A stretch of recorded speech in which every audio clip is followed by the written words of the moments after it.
You know, I've been playing 58 years now, but I truly love it, and I still do. And granted, you know, things are not as easy as they were, you know, when we were 21 and 22 and 23, but I still love it. It's my passion.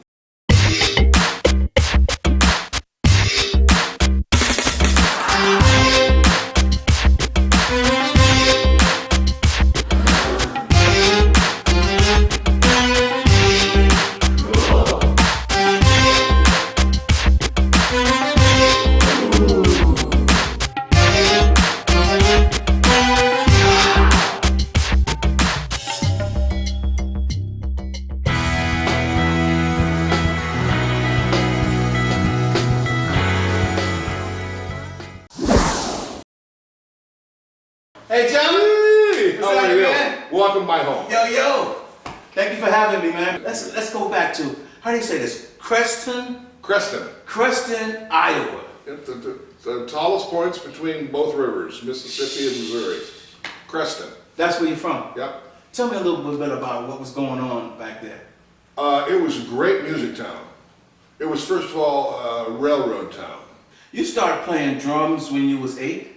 Yeah, between 7 and 8. Okay, but you was playing piano prior to that. Yeah, well, and I wasn't getting the kind of songs I wanted to play either, because they'd start to run Schwamm, lesson 1, and you know, my dad, in addition to being a doctor, played violin and piano and was a arranger for the local chorus. Mm-hmm.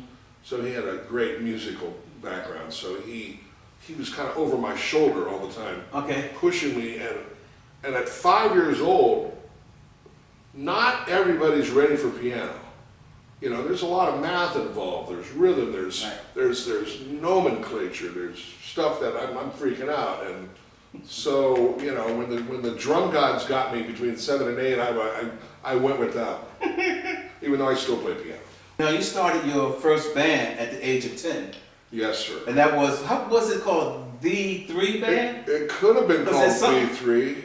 Let me show you something. Yeah, it was with this guy, Kevin Clemens. It was just a duo at first. Right. Because there were no bass players in Southwest Iowa in 1960, whatever the heck that was, it was pushing 65. And so it was just me and this guitar player. And so we learned all these great, cool tunes, some Beatles tunes, Ventures. And you was 10? I just turned 10, and Check this out. And he was 9. Is that it? That's later. Oh, this is later. Yeah, because we had. Yeah, see, I got a new set there. That's a Ludwig single tension rod. Not single tension rod. It's a cheaper Ludwig Champagne. That was in '66.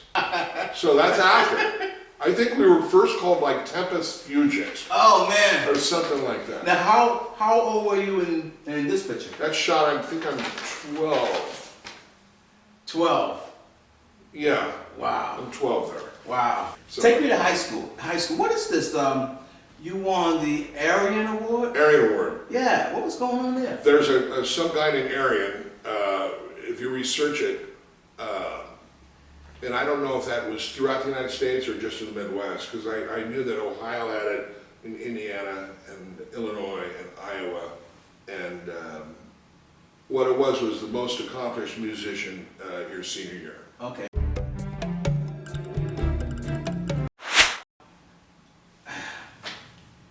How did the college years turn to Rufus and Chaka Khan? So we're out in Ohio, and all of a sudden I see, "Welcome, Rufus and Chaka Khan." And they come into the club, all of them, but she came in later, and there was a problem with one guy's ID, Hawks, but they all came in and they're all sitting in this 3,000 seat club with dance floors and disco shit, and they're all just watching the band.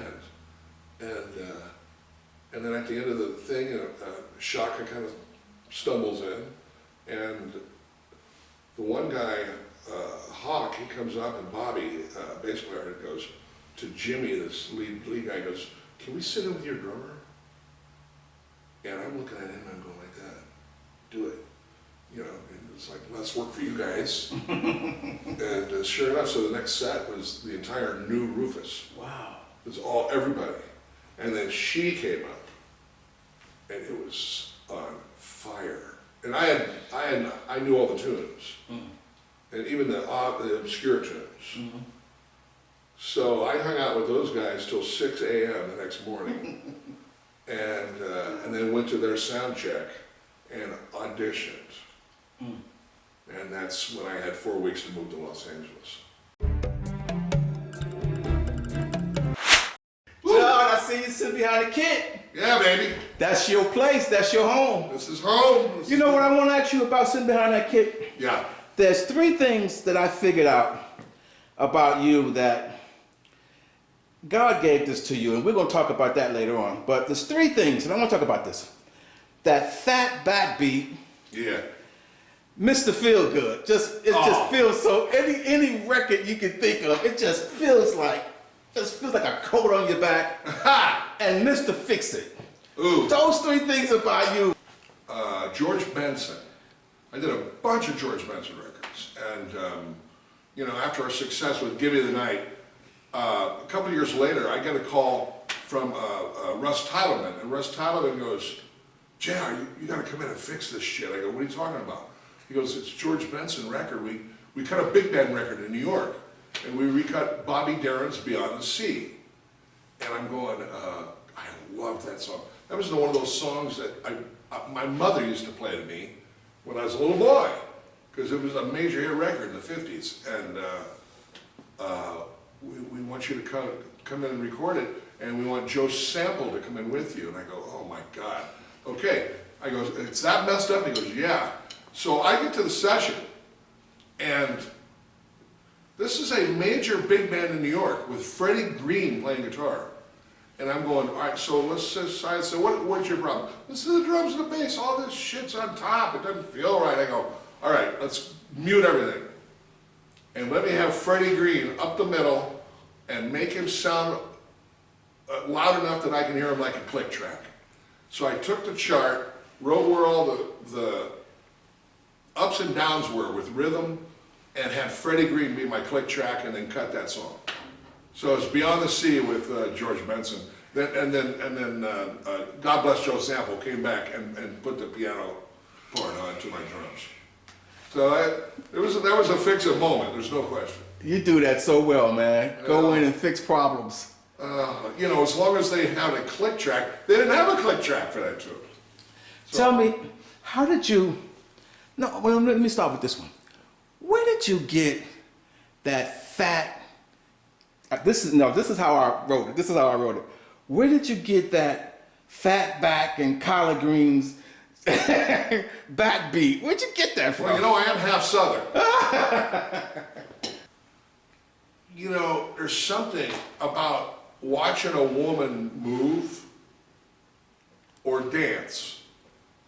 When a woman walks, there's an arc and a rhythm about her walk that doesn't look like that on a man.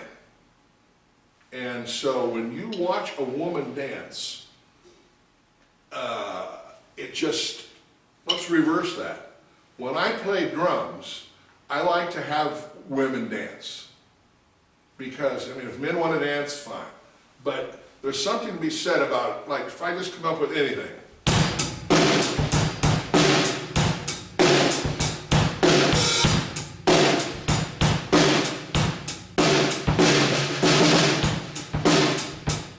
If I just play that, they're going to get up and dance. So, I guess it's twofold, and I've been in the good situation of playing on great songs and figuring out what to put on these songs that would enhance the song as it is. And so it's about, even if it's still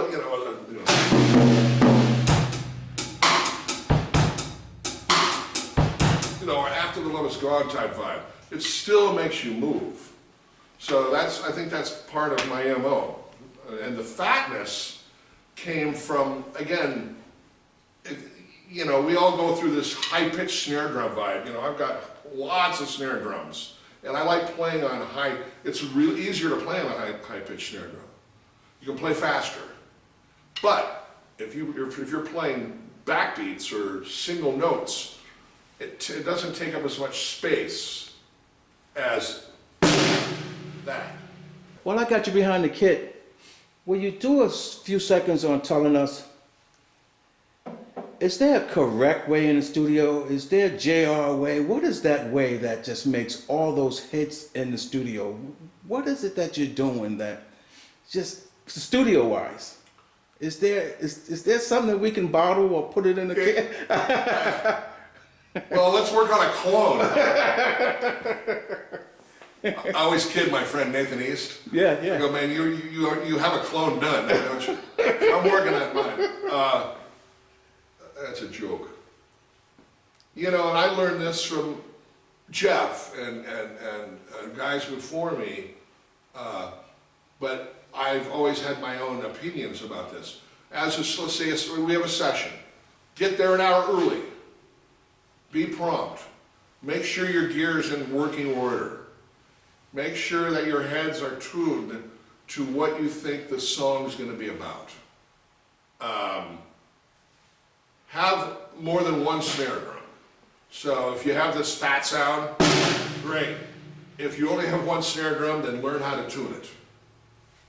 To make it, you know, you may have to choke this up and do all sorts of other stuff. Have your cymbals complement your drums so they sound as one instrument. Know how to read. It's very important. Master playing with a click track. Let's talk about endorsements. Yes, sir. What endorsements are you doing? I know you're doing DW, Peisty, Remo. What endorsements you doing and why? Right, and that's the big three, obviously. DW, I switched, you know, my original endorsement was Slingerland in '78, and which is ironic now that DW just purchased Slingerland to rebuild it, bringing it back to a brand. And then I immediately left Slingerland after 2 years and went to Yamaha in '81 with Quincy, and stayed with Yamaha for almost 30 years. So, and got with DW, because John Good and I are very close. DW is always making the best product, the best instrument, and today, it's just, nobody can compete with DW. It's like driving a Bugatti that hasn't been built next year. That's how heavy it is. Peisty, the same exact thing goes. I mean, you know, I grew up as a Zildjian guy and became an artist young, but I ended up hearing different things. But for example, the other company could never make a 24-inch ride cymbal. This is my ride cymbal. 24. 24, but it can sound, and it took sound development, Eric and I, 3.5 years to make this because of coming back and forth. Bell's too small, bell's too big, the taper's wrong, it feels too choked. So when I wanted a cymbal that would have enough gain, yet have enough smokiness, and still handle the throttle. And then as far as Remo goes, on this particular drum set, I'm using this new duo film that John Good has specifically made for DW. These heads don't dent. Oh. Yeah, it's wow. a very scary thing. And then my drumstick company, Innovative Percussion. Other companies, Blue Microphones. Love Blue Microphones, right here in Westlake Village. I've been using them for a little over 5 years now, and their headphones. Zoom, they contacted me several years ago to get involved with them as a drummer, so I did. Very good stuff. And let's see, what other companies? It can just keep going. I'm doing chord keyboards. I only have one because of my space, but you know, what helps with you know, recording? You know, I endorse Avid and Pro Tools because it's absolutely necessary. You know, for me, you know, I have a film out now called The Bronx USA, which I scored, and I couldn't have done it without Pro Tools. So, you know, you need these guys. JR, in this section, I want to talk about your credits, man. Oh, okay. Your credits, come All on. 3 of them? Damn. Let me mention a few of them to you. Lionel Richie, Madonna, Michael Jackson, Eric Clapton, George Benson, Barbra Streisand, David Foster and Friends. Him. I mean, you couldn't find any names, huh? Yeah, he's my current boss. We talked about Michael Jackson earlier. What was that like working with him? And I worked with him in 3 different periods. The beginning period was he was coming off writing about a rat. That's Ben, yeah. Ben, and little did I know, Ben, and Billboard's like top 100 is in there. I'm going, what? I go, man, I hated that song. Man. You played on I it? did not. Okay. And I had not been, he did that before I moved to town. And then, so, I met him during the Off the Wall days, and he was very shy, and very handsome young man, and it's just like, oh yes, oh JR, and it would be very, very almost duotone in conversation and passive, and not, I didn't see any aggression at all out of him, except when he got on the microphone. What's it like working with Barbra Streisand? Barbra, I worked with her during multiple facets of her career also. I worked with her when she was young, still dating John, whatever the name of that hair guy was. John, or was it Peters? John Peters. And she was kind of like, I didn't notice her that focused on what she was doing, but we played on a couple of her records, and it's the first time I'd met her. And great Neil Steubenhouse introduced me to her. And then we started gearing up for live stuff and political functions and charity events. And she, I think the first gig I did with her was in 1992. And then we started rehearsing in 93, and we opened up the MGM Grand for Kerkorian. And that was just fantastic. She would come out at the end of a rehearsal while we're on the road with the full orchestra and do light check for her gowns. And I'm, now granted the rhythm section we were secured financially differently than the orchestra, but the orchestra's still being paid. So I would just play.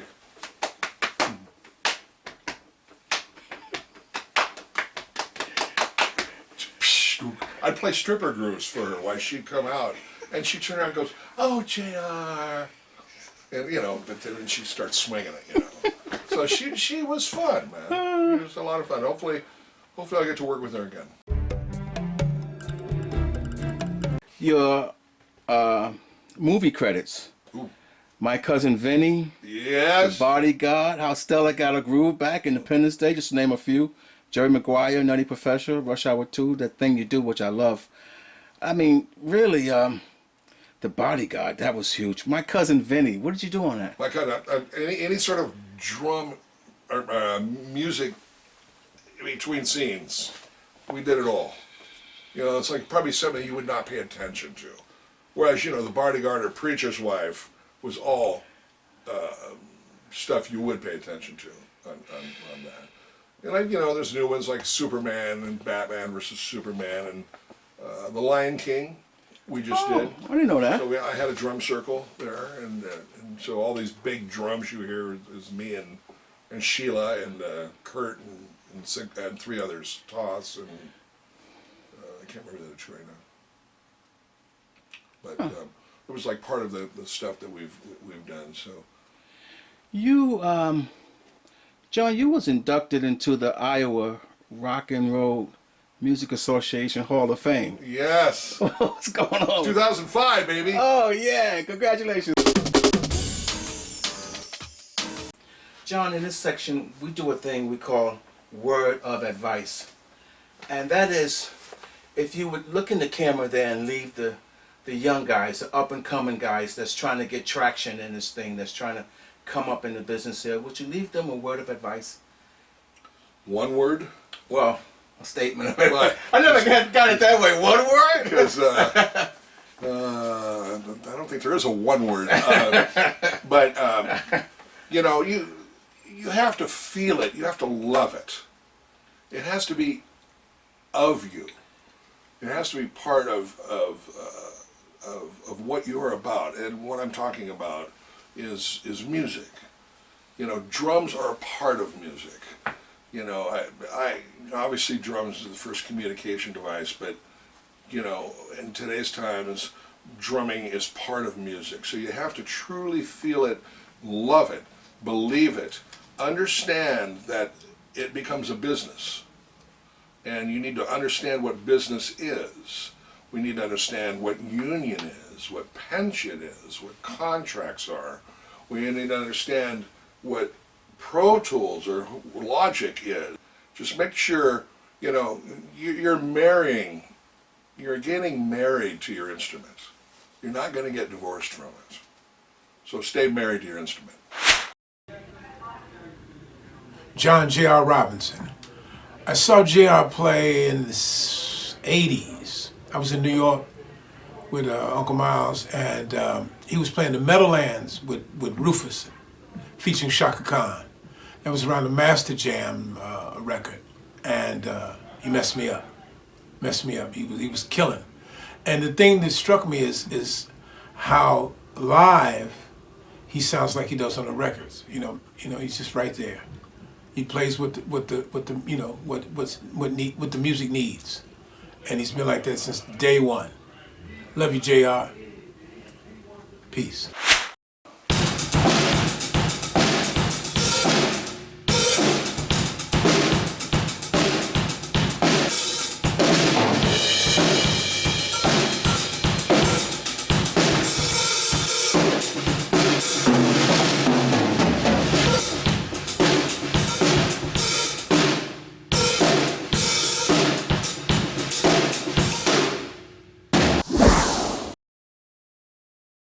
John, in this section, I want to talk with you about what future plans you have coming up.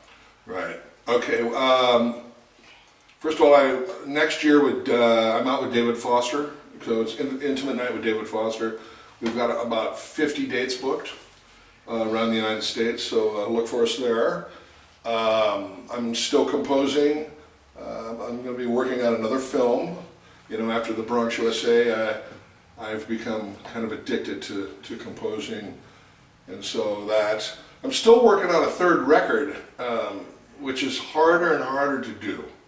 You know, even though I've got a whole bunch of material. I mean, I could be an angry rock person on this record, don't know yet, because I've always got time to do the jazz thing, so it's maybe more of a rock and roll record. I know that Rufus and Shaka Khan is still nominated for the Rock and Roll Hall of Fame. I don't know if we're going to get in ever, so that would be nice if that were to happen. But you know, next year is you know, it's more composing and you know, continuing to teach and you know, hopefully playing some more hit records. John, you spoke about, I saw you in another interview, I think it was with Dom. I saw you. Oh. And that was just awesome. I was like, this puzzle, this glued to the screen. You spoke about one of the things you want to do is giving back. Yeah. And I can see that really touched you. Well, I've been involved, you know, with David Foster for a long time now, and learning a lot through him about charities and charitable giving backs. And you know, we're, for example, part of Muhammad Ali's Parkinson's charity. So every year we do that, and it's really good to be able to give back to that. And I work with David Foster's charity for its children's organ transplants, and there's several of them that we do. So you know, it'd be great maybe this next year is to actually get my own charity and get that going. Yeah, that's great, man. Yeah. This question here, before I let you go here. How do I ask this? When you get to heaven, Oh, jeez. what are you going to say to God about all this success? Are you going to say why and why me and what are you gonna say to him, man? I mean, with this life, with this career. First of all, I'm gonna get on my knees and say thank you. Yes, sir. And granted, my path has been rocky, like everybody says, but to try to maintain an even keel and don't go off the deep end, and still try to think of your fellow man, instead of yourself. And if he provides me another couple of decades, which would be just wonderful, and enjoy the most out of life, and just to give forgiveness and thank you for allowing me to be a part of the music industry when to me it was at its peak, and to contribute. I don't even think you contributed. I think you shaped it. I think you truly made it. I mean, if you think about the years and the vast amount of success you've had, you shaped it, man. I mean, there was some records. I'm getting long with that, but there was some records that were trends, that were fads. That just wasn't a hit record. It was a movement. Right. Some of that Madonna stuff, and Right.